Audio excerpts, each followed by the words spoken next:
Retired ఉద్యోగులకు న్యాయం చేయాలి అంటూ బీజేపీ మహాధర్నా నిర్వహిస్తోంది. ఈ కార్యక్రమంలో ప్రభుత్వంపై తెలంగాణ బీజేపీ చీఫ్ రామచంద్రరావు విమర్శలు చేశారు.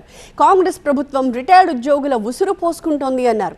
రిటైర్డ్ బెనిఫిట్స్ రాకపోవడంతో 40 మంది ఆత్మహత్యలు చేసుకున్నారని, ఇవన్నీ ప్రభుత్వ హత్యలేనని అన్నారు రామచంద్రరావు. వచ్చే ఎన్నికల్లో కాంగ్రెస్ కి రిటైర్డ్ ఉద్యోగులు బుద్ధి చెప్పాలన్నారు. లీవ్ ఎన్కాష్మెంట్ కమిటేషన్ ఇవన్నీ ఆ రోజు చెప్పారు ఉద్యమం సమయంలో మీ అందరికీ హెల్త్ కార్డు ఇస్తామని చెప్పి హనుమంతన కూడా ఆ రోజు మేము తిరిగాం. ఎన్నోసార్లు ఒక ప్రభుత్వ ఉద్యోగస్తుల డిమాండ్ల కోసం సిపిఎస్ రద్దు చేయమని చెప్పేసి కూడా ఆ రోజు మేము డిమాండ్ చేస్తుంటాను. మేము ఉన్నాం.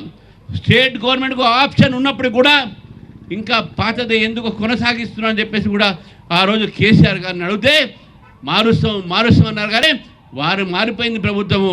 ఈ ప్రభుత్వం కూడా తొందరలోనే మారిపోతుంది కూడా పూర్తి నమ్మకం ఉంది మిత్రులారా.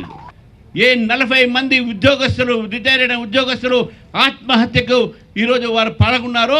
దానికి కారకులు ఎవరే అంటే ఈ ప్రభుత్వమే. వాళ్ళు హత్య చేసిందే ఈ ప్రభుత్వం.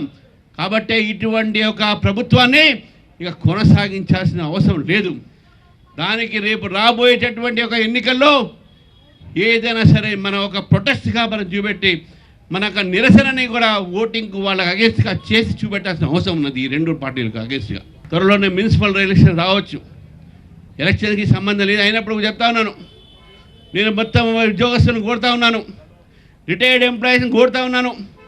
ఈ ప్రభుత్వం మన మాట వినాలంటే, మన డిమాండ్ని వినాలంటే రేపు ఈ ప్రభుత్వానికి ఎదురు చుక్క కావాల్సిందే. ఆ ఎదురు చుక్క కేవలము ఓటింగ్ ద్వారానే ఉంటుంది.